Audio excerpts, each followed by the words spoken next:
ملحد آج منہ چھپاتے پھر رہے ہیں. اور لنڈے کے سستے ترین لبرلز کو میں کہتا ہوں کن بلوں میں جا کے گھس گئے ہو, چوہو باہر نکلو, اب اس پہ بات کرو. تمہارا باپ پکڑا گیا ہے. اور وہ جمہوریت کے علمبردار جو چورن بیچتے تھے, جو خلافت کے خلاف فتوے دیتے تھے اور کہتے تھے کہ بڑی ٹھاٹ سے کہتے ہیں کہ جمہوریت کفر ہے, آج بتائیں کوئی ایک خلافت کا علمبردار بتائیں مجھے جو اسکینڈل میں آیا ہو. خلافت پاک اور صاف ہے, پیوریفائی ہے.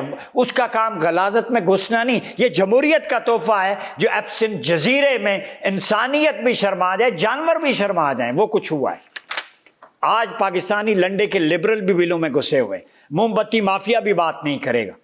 آج دلالہ یوسف زئی کی زبان بھی بند ہو جائے گی. آج خلیل جبران سمیت سارے لبرلز, ماروی سرمد ہو, فرزانہ باری ہو, آج وہ منہ چھپاتے پھر رہے ہیں چونکہ ان کے اجداد نظریاتی باپ رچرڈ ڈاکنز بھی اس میں انوالو ہے. اب میڈیا پہ آنے سے پہلے ذرا تھوڑا سا یا ماسک پہن کے آ جانا, کس منہ سے لوگوں کو شکل دکھاؤ گے؟ جنسی درندوں کو تم جناب اپنا پیشوا مانتے ہو, ٹھیک ہے. اسلام کی پاکیزہ تعلیمات پر بھونکنے والے درندے اور حیوانوں کے مذہب ایتھکس دنیا پر آشکار ہو چکی ہے. آج ان کا مورل سٹینڈرڈ سب کو پتہ چل چکا ہے. یہ ہے ہیومن رائٹس چارٹرز, حقوق نسواں, جانوروں کے حقوق, بچوں کے حقوق کے نام نہاد علمبردار, مہذب دنیا کے مذہب اخلاقیات کے بانیان, جنہوں نے کم عمر بچیوں کو بھی نہیں چھوڑا. استغفر اللہ. یہ اب اصل چیز پہ میں آنا چاہتا ہوں. دل تھام کے سنیں, اور میں اس لیے نہیں کہہ رہا کہ یہ ویڈیو وائرل ہو, یا ہمیں ریٹنگ کا شوق نہیں ہے. میں اس لیے کہہ رہا ہوں کہ روز محشر اللہ اور رسول کی بارگاہ میں تکمیل پاکستان کی پوری ٹیم, سنو کی, سعد نذیر صاحب, ہم حضور کی بارگاہ میں ہاتھ جوڑ کے معافی مانگ کے کہہ سکیں یا رسول اللہ, جو دعوت کے کام میں زبان میں ہمارے بس میں تھا ہم نے وہ کہہ دیا, حق ادا کر دیا. جو ہمارے بس میں تھا پرامن. ہم اگر اس سے بھی نہیں کر سکتے تو پھر ہمارے نمازوں, روزوں, حج و زکوٰۃ کا کیا معنی رہ گیا؟ اسی لیے ہم بار بار پیٹتے تھے, جب تک قوت نافذہ نہیں, خلافت نہیں, یہ مغربی نظام, اس کی خباستیں آپ کی عبادتیں بھی بگاڑ دیں گی. اب پتہ چلا, آپ کی ریاضت بھی بگڑ جائے گی, آپ کی روحانی لذت بھی چھن جائے گی. اب وہ جنسی درندے آ گئے. اگر نظام خلافت ہوتی تو مسلمانوں کے افکار, ان کے ذہن پراگندہ نہ ہوتے, وہ پاکیزگی کے ماحول میں ہوتے. یہ جمہوریت کے تحائف ہیں. اب سنیں جی, یہ سنسنی خیز دعویٰ ہے, اور مجھے کہتے ہوئے بھی یقین کریں, دل تھام کے کہہ رہا ہوں, جیفری ایپسٹن کی نئی منظر عام پر آنے والی فائلوں میں انکشاف ہوا ہے کہ غلاف کعبہ کسوہ کے ٹکڑے سعودی عرب سے براہ راست ایپسٹن کو بھیجے گئے. دل تھام کے سنیں, غلاف کعبہ بیچا گیا. اور کس کو بیچا گیا؟ ایپسٹن کو, جیفری ایپسٹن. جیفری ایپسٹن کون ہے؟ جنسی درندہ, کنوکٹڈ سیکسول ریپسٹ ہے. 2017 میں جیل میں اس نے خودکشی کی تھی. اس کو بیچے گئے. کس کے ٹکڑے؟ غلاف کعبہ پہ, جہاں پہ کھڑے ہو کے آپ اپنی اللہ کے گھر کے سامنے مناجات اور فریاد کرتے ہیں, وہ مقام ملتزم, وہ کعبہ, وہ حجر اسود, وہ غلاف میں لپٹا ہوا مقدس ٹکڑا جس پہ کلمہ اور پتہ نہیں قرآن مقدس کی آیات بھی لکھی ہوتی ہیں, وہ ٹکڑا ایک سیکسول ریپسٹ کو بیچا گیا. اب اس پہ تو مطلب میں کیا کہوں اس پہ.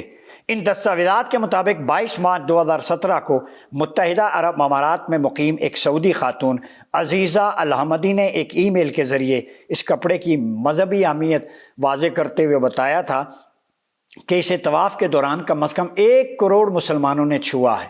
مسلمان چھوتے ہیں تبرک کے لیے, اور یہ لاکھوں لوگوں کے آنسوں اور دعاؤں کا امین ہے. اس کھیپ کی ترسیل کی نگرانی ایپسن کے ساتھ ڈافنی والیس نے کی ہے, ایک شخص ہے, جبکہ سعودی عرب کی جانب سے عبداللہ المعری اور لاجسٹکس کے لیے چلمر اسٹافر نے خدمات انجام دی. مبینہ طور پر American department of law and justice کی دستاویزات اور انوائسز میں اس سامان کو اندرونی اور بیرونی کسوہ کے نام سے درج کیا گیا. اس ٹکڑے کا نام غلاف کعبہ کا چونکہ کسوہ ہے, جبکہ کسٹمز کے لیے اسے سعودی عرب سے فن پارہ قرار دیا گیا. اب دیکھیں, یہ ایک فن پارے کے, ہر چیز فن پارہ بناؤ گے معاذ اللہ. پھر حتیم کا کیا کریں گے؟ حجر اسود بھی کل معاذ اللہ اس کا ٹکڑا بھی فن پارے کے طور پہ. کچھ ہماری ریڈ لائنز ہیں، مقدسات ہیں، ہر چیز فن پارہ نہیں بن سکتی. میں ببانگ دہل کہتا ہوں، خدا کا خوف کریں، مسلمان کھڑے ہو جائیں. کہاں ہے آپ کی غیرت و حمیت؟ کل اللہ رب العزت کی ذات، رسول اللہ کی، اصحاب کی، آل کی، آپ کی مساجد، قرآن مقدس، آپ کی دیگر چیزیں، وہ کہیں گے جو چیز فن پارے کے نام پہ لے جاؤ. جیسے ہمیں کیا پتا اس کعبے کے غلاف کے ٹکڑے کے ساتھ کیا کیا گیا. ایک ریپسٹ لے کے جا رہا ہے تو حیران ہوں گے آپ. آگے میں آپ کی آنکھیں کھولتا ہوں کیا ہوا ہے.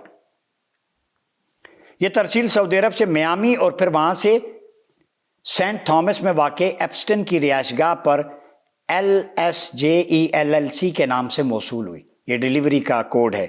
ریکارڈ میں کسٹم کلیئرنس، ادائیگی کی تفصیلات اور ڈیلیوری کی بھی تصدیق شامل ہے. اور یہ جناب سیرس انٹل، یہ ایک کمپنی ہے، انہوں نے ٹویٹ کیا تھا کہ Saudi government sold the Kaaba covering to Jeffrey Epstein. It has been revealed that the pieces of the Kaaba covering were purchased by Jeffrey Epstein to be used as carpets in his room. یہ X پہ موجود ہے account, میں حوالے سے بات کر رہا ہوں. اللہ اکبر، استغفر اللہ ربی من کل ذنب و اتوب الیہ. کہ یہ کرسٹل انٹل کمپنی ہے نا جی، یہ کہہ رہی ہے جس کے تھرو یہ ڈیل ہوئی، انہوں نے ٹویٹ پہ ایکس پہ لکھا ہے کہ اس کو جیفری ایپسٹین نے اپنے گھر میں کارپیٹس کے لیے یوز کیا.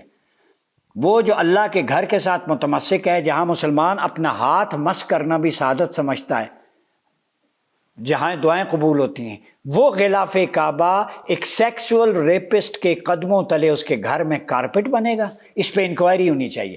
بینگ اے مسلمان، یا رسول اللہ میں نے حق ادا کر دیا، میرا کام تھا مولا تیرے گھر کے غلاف کا مقدمہ لڑنا. تکمیل پاکستان، سعد نذیر صاحب، سنو ٹی وی، یہ میڈیا ہاؤس، ہم پہلا میڈیا ہاؤس ہے کہ تیری طرف سے کہتے ہیں، پورے سنو کی طرف سے ہم مقدمہ پیش کر رہے ہیں. اس پہ انٹرنیشنل انکوائری ہو، مسلمان ممالک بیٹھیں، خدا کا خوف کریں، اس کو انویسٹیگیٹ کریں. یہ نہیں ہونا چاہیے. انف از انف. ہماری ریڈ لائن اس کا مطلب ہے کراس ہوئی ہے. یہ کوئی معمولی واقعہ نہیں ہے.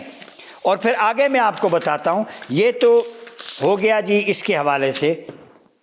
نیکسٹ میں یہ جو جتنے بھی فتنے ہیں، یہ جو بال بت ہے، اس کا اکاؤنٹ ہے، اور فائنینشل انسٹیٹیوٹ یہ ایک چلاتا ہے JB مورگن، اس نے کچھ پیسے ٹرانسفر کیے اس بال اکاؤنٹ میں، جو ایک بال بت ہے مشرکوں کا، $11,000 امریکی. اور یہ سورہ صافات میں قرآن مجید نے لکھا، فرمایا اتدعون بعلا وتذرون احسن الخالقین، ورس نمبر 125 سورہ Saffat. Do you worship the idol named Baal and turn away from the best of creators؟ کہ کیا تم حقیقی خالق کی عبادت نہیں کرتے، اس سے منہ پھیرتے ہو اور بال کو پوچھتے ہو. اس بت کا ذکر ہے، بال اور بک یہ مشرکین کے بت تھے. اب اس بت کے نام پہ اکاؤنٹ بنایا گیا ہے. اب شنید یہ بھی ہے کہ غلاف کعبہ کی جو رقم ہے وہ بھی اسی اکاؤنٹ میں ٹرانسفر ہوئی ہے. توہین پہ توہین کیے جا رہے ہیں اور ہم خاموش ہیں، ہاتھ پہ ہاتھ دھرے بیٹھے. اللہ ربکم و رب آبائکم الاولین. Allah is your Lord and the Lord of your foregoing ancestors as well. اب یہ دل پہ تھام رکھ کے سنتے جائیں. جو ہم آپ کو تکمیل پاکستان پہلے کہتی تھی، کیا باتیں اسی طرف نہیں جا رہی؟ کیا وہ سچویشن اسی طرف نہیں جا رہی؟ یہ میرے سامنے صحیح مسلم ہے، پوری کتاب، کتاب الفتن، اشراط الساعہ، تبیان القرآن، تفسیر قرآن، اس میں حوالے موجود ہیں. یہودیوں سے دوستی کے حوالے سے قرآن مجید نے ہمیں بالکل منع کیا ہے. مطلب ان سے دوستی تو بالکل جائز ہی نہیں ہے. یہ میں آپ کو بتا دیتا ہوں. یا ایھا الذین آمنوا لا تتخذوا عدوی وعدوکم اولیاء. اے ایمان والو، میرے دشمنوں کو اور اپنے دشمنوں کو دوست نہ بناؤ. یہودی تمہارے بدترین دشمن ہیں، اللہ کے دشمن ہیں، مومنین کے دشمن ہیں. ٹھیک ہے، سورہ ممتحنہ کی پہلی آیت ہے جی. میں صرف ذرا تمہیں پکچر دکھا دوں کہ ہم بغیر حوالے کے جذبات میں اس لیے بات کر رہا ہوں. پھر اس کے بعد آ جائیں سورہ ممتحنہ کے. یہ اللہ رب العزت نے فرمایا قرآن مجید میں، لا ینہاکم اللہ عن الذین لم یقاتلوکم فی الدین ولم یخرجوکم من دیارکم ان تبرہم وتقسطوا الیہم ان اللہ یحب المقسطین. پھر آگے فرمایا انما ینہاکم اللہ، ان الذین قاتلوکم فی الدین واخرجوکم من دیارکم وظاہروا علی اخراجکم ان تولوہم ومن یتولہم فاولئک هم الظالمون. سورہ ممتحنہ چیپٹر نمبر 60 ورس نمبر 9 ہر مسلمان یاد کرے. اے ایمان والو، اللہ تمہیں انہی لوگوں کے ساتھ دوستی رکھنے سے منع فرماتا ہے جنہوں نے تم سے دین میں جنگ کی. اب بتا دیں، ہم غزہ کا مقدمہ تکمیل پاکستان لڑتی رہی، امت کا، خلافت کا، ہم قرآنی فکر کی بنیاد پہ بات کرتے رہے. تمہارے فتوے اپنی جگہ پہ جہالت پہ، میں حوالے سے بات کر رہا ہوں کہ اللہ تمہیں ان لوگوں کے ساتھ دوستی سے منع کرتا ہے جسے اللہ منع کرتا ہے. تم پنگیں بڑھاتے ہو. آج حشر دیکھ لیا ایپسٹین فائل میں کیا کچھ ہو رہا ہے. اور جنہوں نے تم سے دین میں جنگ کی، غزہ کی جنگ اسلامی جنگ ہے، ہولی وار ہے. انڈیا کی جنگ ہندوتوا کے خلاف پاک فوج لڑ رہی، ہولی وار. خوارج مسلط کی، وہ ہولی وار ہے، ان کے ساتھ جنگ ہے. اور تم کو تمہارے گھروں سے نکالا. کیا غزہ والے گھروں سے نہیں نکالے گئے؟ عراق لبنان والے، شام والے نہیں نکالے جا رہے؟ پھر ہمیں بھاشن دیتے ہیں. اور تمہارے نکالنے میں مدد کی جو ان کے مددگار الائز نیٹوز کے، اور جو ان سے دوستی کریں گے وہ ظالم ہیں. میں نہیں کہہ رہا، اللہ اور اس کے رسول کی عزت کی قسم یہ قرآن مجید اٹھا کے کہہ رہا ہوں. سورہ ممتحنہ آیت نمبر 9 چیپٹر نمبر 60.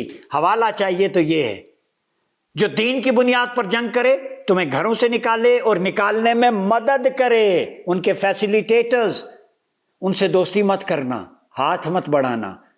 اور جو ان سے کرے گا وہ ظالم ہے. پھر ہمیں کہتے ہیں سعد نذیر صاحب نے یہ کہہ دیا تکمیل نے، اب پتہ چلا. اور نبی پاک صلی اللہ علیہ وسلم کی 2 احادیث، حضور نے فرمایا ویل للعرب من شر قد اقترب. بخاری میں، مسلم میں، ابن ماجہ میں، ابو داؤد میں، وقت نہیں ہے حوالے دوں. عرب ہلاک ہو گئے اس شر کی وجہ سے جو قریب آ گیا. یہ شر نہیں ہے خلاف کعبہ کا ٹکڑا پہنچا ہے. حدیث کا وائڈر کانسیپٹ دیکھیں. حضور نے فرمایا کہ جب نااہل، گنوار، جنسی درندے، ایسے لوگ قوم پر مسلط کر دیے جائیں عالم اسلام پر، سمجھو قیامت ہے. فانتظر الساعة اذا دعیت الامر الى غیر اہلها فانتظر الساعة. جب نااہلوں کے سپرد ذمہ داری کر دی جائے سمجھو قیامت قریب ہے. آج دجال اور اس کی آرمی نیٹو ہو، آج اس کے حواری یہ تمہارے مقدسات کے ساتھ جو کھلواڑ کر رہے ہیں، جنسی درندے ہیں، جمہوریت کا چہرہ ہے. یہ میرے پیارے آقا نے 1400 سال پہلے کتاب الفتن و اشراط الساعہ، یہ میں جی کیمرہ مین اگر دکھا دیں کتاب، کیونکہ میں یہ اس لیے بیان کر رہا ہوں حماد بھائی، یہ دیکھیں نا، یہ کتاب الفتن و اشراط الساعہ. کوئی مجھے بھاشن نہ دے کہ میں ریفرنس کے بغیر بات کر رہا ہوں، یہ حوالے کے ساتھ آیا ہوں. یہ دیکھ لیں، امام مسلم بن حجاج القشیری نے تخریج کی، پورا باب باندھا ہے فتنوں کا. مسلمانوں تم پڑھتے نہیں ہو پھر بات کرتے ہو. یہ کتاب الفتن میں کریم آقا نے فرمایا تھا کہ ایک وقت آئے گا کہ مسلمانوں پر عالم کفر ایسے ٹوٹ پڑے گا جیسے بھوکا کھانے پہ ہے. یہ حدیث موجود ہے. ہمارا کام ہے کھول کے آپ تک بیان کرنا تاکہ قبلہ درست کر لیں. ابھی ایپسٹین فائل میں بہت کچھ آنا باقی ہے. فتنوں کا دور ہے مسلمانوں. یا گھروں میں رہو اپنی فیملیز کے ساتھ، اللہ کی عبادت میں، دعوت کے کام میں، سوشل میڈیا میں جو اسلام کے خلاف پروپیگیشن ہے. اب بند باندھنے کا وقت آ گیا. اب بلی تھیلے سے باہر آ گئی، یہ چوہے بلوں میں گھسنے جا رہے ہیں. ان سارے لادینوں کو، لبرلز کو، جمہوریت پسندوں کو، جو مغرب کو اپنا آئیڈیل مانتے تھے، نہیں چھوڑیں گے. اقبال نے کہہ دیا تھا تمہاری تہذیب آپ اپنے خنجر سے خودکشی کرے گی. جو شاخ نازک پہ آشیانہ بنے گا ناپائیدار ہوگا. ایپسٹن جزیرے پہ بننے والا جمہوریت کا آشیانہ ناپائیدار ہو چکا ہے، کھوکھلا ہو چکا ہے، بے نقاب ہو چکا ہے. اقبال نے کہا تھا مجھے تہذیب حاضر نے عطا کی ہے وہ آزادی، کہ ظاہر میں تو آزادی ہے باطن میں گرفتاری. آج پتہ چلا ظاہری چکا چوند، باطن میں گرفتاری. کتنی بچیاں وہاں ریپ کر دی گئیں کم عمر. باراک اوباما، بش اور پتہ نہیں کون کون جاتا رہا. جو دنیا کے لیڈر تھے وہ خبیث ترین لوگ تھے. میرے مصطفیٰ نے 1400 سال پہلے بتا دیا. ہمارا کام تھا درد دل آپ کے سامنے رکھنا. اپنا بہت خیال رکھیے. اپنے میزبان ڈاکٹر عمر ریاض باز سے کو اجازت دیجیے. اللہ حافظ.